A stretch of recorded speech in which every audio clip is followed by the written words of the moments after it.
Que peut faire le citoyen ordinaire pour aider à la lutte contre le terrorisme? Vaste sujet. Encore faudrait-il qu'on admette le fait que le citoyen lambda, comme on dit, ou que la société civile soit un élément de la chaîne de lutte contre le terrorisme.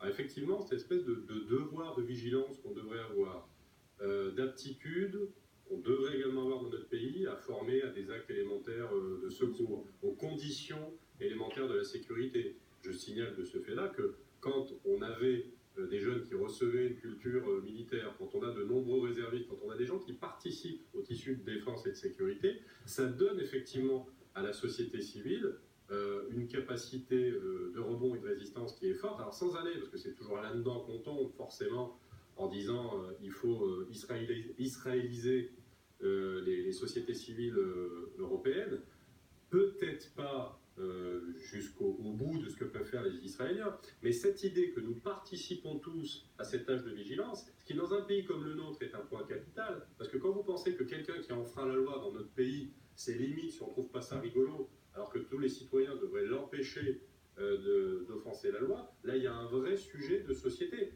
Aujourd'hui, un changement de culture. Oui, si aujourd'hui vous tentez par exemple de cesser une agression, on va vous regarder, vous, comme si vous étiez un gars au tempérament violent, alors que vous essayez de faire cesser un trouble. Donc là, la glorification ou l'image romanesque du délinquant, du criminel, comme si tout ça était romantique, il faudrait qu'on s'y attache un peu, parce qu'il y a quand même une particularité là-dessus dans notre pays.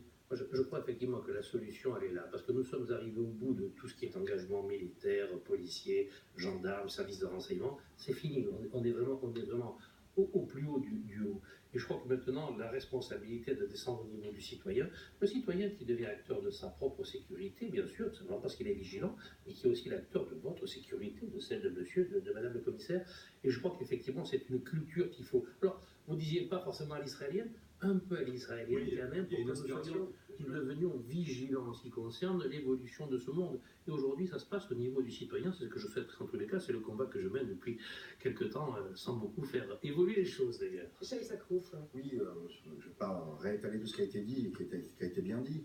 Il faut comprendre quelque chose. Les policiers sont dédiés à des missions propres, la sécurité privée a un rôle, effectivement. Le citoyen doit s'imprégner du risque terroriste, et pas seulement à travers les médias, mais à travers des lieux où on peut lui expliquer comment ça évolue, comment on endoctrine des gens. C'est quand même grave qu'après tout ce qu'on a vécu, on n'est pas capable de donner un kit pédagogique aux enseignants pour leur expliquer comment les enfants vont être approchés à travers les réseaux sociaux, quels vont être les messages et les méthodes de recrutement. Donc heureusement qu'il y a des associations qui travaillent sur le sujet pour essayer de diffuser ces informations-là, mais ça aurait dû être une mission régalienne de l'État pour essayer de faire de la vraie prévention et essayer de lutter contre la propagande qui nous génère à chaque fois de nouveaux sympathisants de cette doctrine salafiste terroriste. Merci.